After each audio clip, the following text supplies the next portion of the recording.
Buenos días, jóvenes.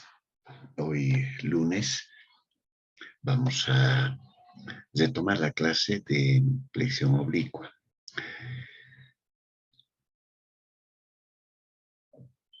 Una definición de flexión oblicua la vamos a señalar a continuación. Dice, la flexión oblicua es cuando las cargas aplicadas a una viga no coinciden con el eje principal de inercia de la sección. Aquí hay principalmente un concepto de flexión recta. Si ustedes se acuerdan, la flexión recta señala de que las cargas son paralelas al eje Y y perpendiculares al eje Z.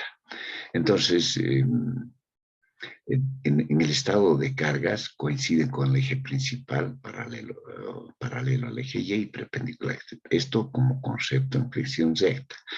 Retrocedamos un poco el concepto de flexión oblicua, que dice que es cuando las cargas aplicadas no coinciden con el eje principal, o sea, no son paralelas al eje Y ni perpendiculares al eje Z, ¿ya? Entonces, continuemos a ver.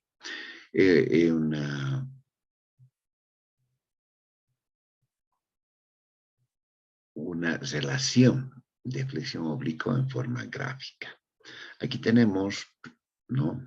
A ver, un poquito adelantaremos esto. El caso más frecuente de flexión oblicua se da en estructuras de cubierta. Aquí, por ejemplo, una carga distribuida general al ancho y a lo largo es una carga de nieve. A ver, veremos esta estructurita de la cercha.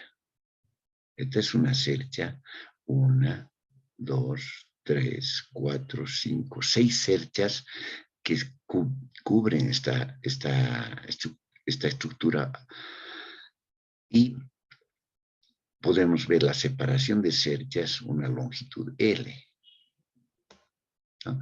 Las correas en forma transversa, que se apoyan a la estructura inclinada de la cercha, ¿ya? Entonces, estas correitas que están inclinadas se representan en esta. Esta llegaría a ser como una correa en flexión. Esta es la pendiente de la cercha, ¿no? Entonces, la carga de nieve o cualquier carga que venga siempre ha de ser perpendicular por gravedad, ¿no? Entonces, esta carga P ya no coincide con el eje de referencia de la correa, que tienen sus ejes Y y Z en función a su inclinación. Entonces, la carga P en función a este ángulo, que es el ángulo de inclinación de la correa, esta carga P se descompone en P seno y P coseno. Desglosando en cada uno de los ejes, en el eje Y ha descompuesto P coseno y en el eje Z P seno, ¿no? Entonces, suma de ambos da la resultante P, que la carga P, como definición en flexión oblicua, no es paralela al eje Y ni perpendicular Z. Sí podemos hacer la descomposición, y esto es una relación de flexión oblicua. Aquí hemos indicado que el caso más frecuente de flexión oblicua se da en estructuras de cubierta. Vamos a analizar el caso general de flexión oblicua en una correa. Esta llegaría a ser la correíta, esas maderitas o esas estructuras metálicas que están inclinadas. Aquí representamos la correa con su sección, el eje Y, el eje Z. El eje neutro está en función al eje Z, que tiene un ángulo, ¿no?, respecto al eje Z, y la cual denominamos eje neutro. A partir de ese eje neutro tenemos los ejes Y' y Z', que son los ejes principales de inercia, no Y y Z que están anotadas en rojo, sino las que están con negro a partir del eje neutro. Y', Z'. Entonces dice, el eje Y el eje Z rojo, ejes de referencia, que no son los ejes principales de inercia. En cambio, el eje Y' y Z' son los ejes principales de inercia. P, el estado de carga. El ángulo del plano de cargas con referencia al eje Y. Alfa, el ángulo del eje neutro con relación al eje Z. De acuerdo a la ley de Hooke, la tensión normal, la tensión, es igual fuerza sobre el área. Por la hipótesis de Navier, la tensión es igual a K por W. ¿Qué es? Esta es una relación. ¿Qué es esta relación? Donde tau es la tensión normal, K es el factor de concentración de tensiones y W es la distancia del diferencial de área con relación al eje neutro. ¿Ya? Entonces, vamos a empezar el análisis a través de la hipótesis de Navier con sigma igual K por W. Ya hemos señalado que se refiere a K modelos. Vamos a hacer una figurita considerando el eje Y y el eje Z, que no son ejes principales de inercia. Sin embargo, a través del eje Z habíamos indicado que es el eje neutro, un ángulo. Y el diferencial de área, que es este pequeñito, con relación a estos ejes de referencia, donde tiene una distancia de alejamiento Z y una cota Y, ¿no?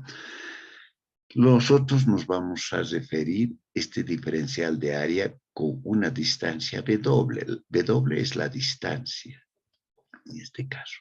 Entonces, si hacemos, por decir algo, esta Y, lo hacemos la descomposición a esta altura, entonces, de acuerdo a este ángulo, es Y por coseno de alfa. ¿Ya? Esta Z que se tiene aquí, con relación a este ángulo, Z seno de alfa, ¿no? La diferencia de esta distancia Y coseno de alfa menos Z seno de alfa es la distancia W. W es igual, entonces, Y coseno del ángulo alfa menos Z. Entonces tendríamos esta distancia. Reemplazando esta relación 2 en 1 aquí, ¿no? W. Entonces tenemos la siguiente relación. K, esto es W, Y coseno de alfa menos Z seno de alfa. Vamos a hacer un estado de equilibrios, ¿no? MZ es igual a la integral de Y tensión diferencial de área. Aquí tenemos un gráfico con relación al momento, referido a los ejes Y y Z, con el ángulo θ, ¿no? M, aquí descompuesto, MZ es M coseno de alfa y MY es M seno de alfa. ¿Ya? Entonces, MZ llegaría a ser en este caso M coseno de alfa. ¿No? M coseno de alfa, igual a la integral de Y por la tensión por diferencial de área. Hago como está igualado a cero, hago un equilibrio de esta relación, igualando ambos términos, esto pasando al otro miembro y el número 4. Reemplazamos 3, donde la tensión en 4, aquí por ejemplo, entonces integral de Y, tensión es igual a K por W, que es Y coseno de alfa menos Z seno de alfa por diferencial de área. Voy a descomponer este factor y factorizar K. Entonces, en la primera tenemos integral de Y por Y al cuadrado, diferencial de área por coseno de alfa. Menos, aquí tenemos Y por Z por diferencial de área por seno de alfa. ¿Ya? Tenemos un concepto aquí, por ejemplo, la integral es Y al cuadrado por diferencial de área. integral de Z por Y por diferencial de área. Si ustedes conocen, ya han llevado en mecánica de estructuras o resistencia 1, que este concepto de integral Y al cuadrado por diferencial de área es el momento de inercia respecto al eje Z. ¿No? Aquí tenemos el otro momento de inercia y sub Y, la integral de Z al cuadrado por diferencial de área. Y el producto de inercia es la integral de ZY. Entonces, teniendo esta relación, aquí yo les reemplazo y sub Z, aquí el producto de inercia. Vamos adelante. Entonces tenemos aquí y sub Z por coseno de alfa menos el producto de inercia por seno de alfa. De igual manera, hacemos para el momento Y, donde M es seno de alfa, por la integral de Z tensión por diferencial. Reemplazamos 3, que es K por Y coseno de alfa menos seno, Z seno de alfa. Entonces, voy a hacer la descomposición de este factor y digo K integral de Z por Y, ¿no?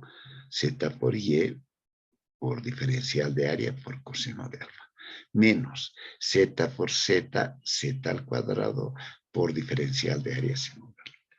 Entonces, ya habíamos dicho que los conceptos de integral de Z y por diferencial de área es el producto de inercia. Y integral de Z al cuadrado por diferencial de área es el momento de inercia respecto al eje Y. Entonces, teniendo esta relación, ¿no? 7 con 5, voy a hacer la tangente, seno sobre coseno. M seno sobre coseno. Entonces, reemplazo esas relaciones de K y sub Z coseno de alfa menos y sub Y seno de alfa. K y sub Z coseno de alfa menos el producto de inercia por seno de alfa. Como tenemos en el numerador y denominador, K se anulan y solamente queda esto. Vamos a hacer un artificio que en el numerador y en el denominador multipliquemos 1 por coseno de alfa, 1 por coseno de alfa. Esta relación se hace 1 en este momento. Pero si yo multiplico ya por cada uno de estos en el numerador,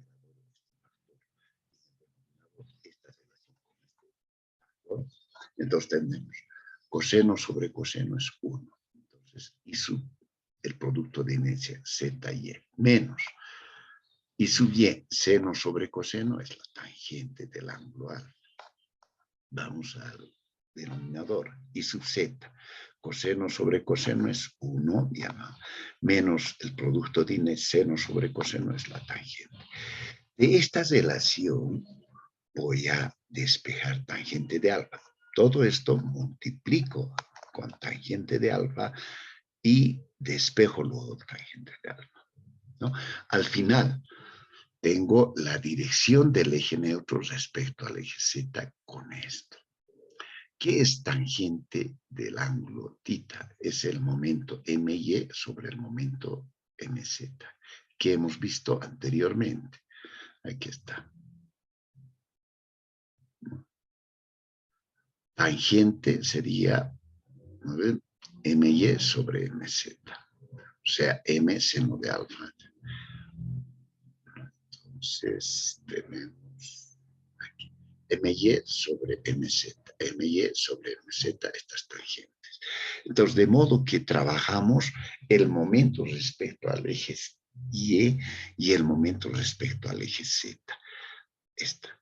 Y aquí son las características de la sección, el producto de inercia, el momento de inercia en ambos, en Z, en Y y el producto.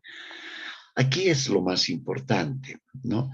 Si esta relación para definir respecto al eje Z, girar ángulos en uno o en otro sentido, vamos a indicar. Si el ángulo va en antihorario, o sea, si va en sentido de las manecillas del reloj, consideramos el ángulo positivo, o sea, giramos en sentido contrario a las manecillas del reloj y respecto al eje neutro. Si el ángulo sale negativo, entonces giramos respecto al sentido horario, respecto al eje Z. Vamos a verlo esto con un ejercicio más adelante, ¿ya? El día miércoles. La tensión en caso general, la tensión MZ', MY'. Momentos lectores respecto a los ejes Y y Z. Y y Z, ejes que se usan, que no son los ejes principales de inercia. ¿Cuándo? Cuando el producto de inercia es cero, ¿no?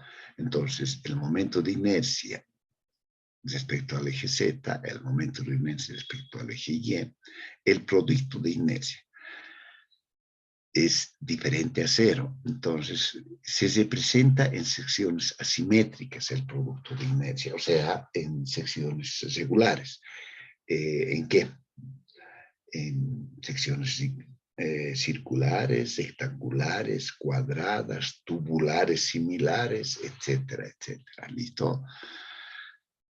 La relación del momento MZ' está relacionada con esta relación, ¿no?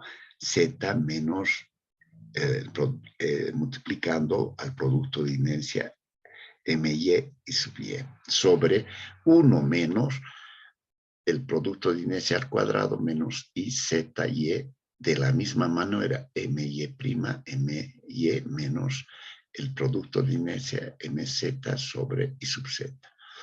1 menos. Entonces, esta es la relación que se descompone de hacer varios operaciones algebraicas, ¿no? Pero para no de hacerlo muy complicado, estoy solo colocando las relaciones que utilizamos, ¿ya? Entonces, ¿dónde está M', MZ', MY'? Primero coloco los momentos flectores respecto al eje Y, respecto al eje Z, sus características de la sección, y reemplazo recién en esta tensión en el caso general. En el caso particular, se da cuando el producto de inercia es cero. Entonces, al decir el producto de cero, esto se va, todo es cero, todo es cero. Entonces, de modo que esto queda solamente como, esto es 1, m'Z es igual a MZ. De la misma manera, 0, 0 y queda M' igual a M. Por lo tanto, la relación de tensión es MZ y sub Z por Y, MY y sub Y por Z. Como nos había indicado, ya este es ya un caso general, pero más completo, donde las cargas no son paralelos al eje Y ni perpendiculares. Entonces tenemos que descomponer las cargas en el eje Z y en el eje Y para tener las tensiones en ambos ejes.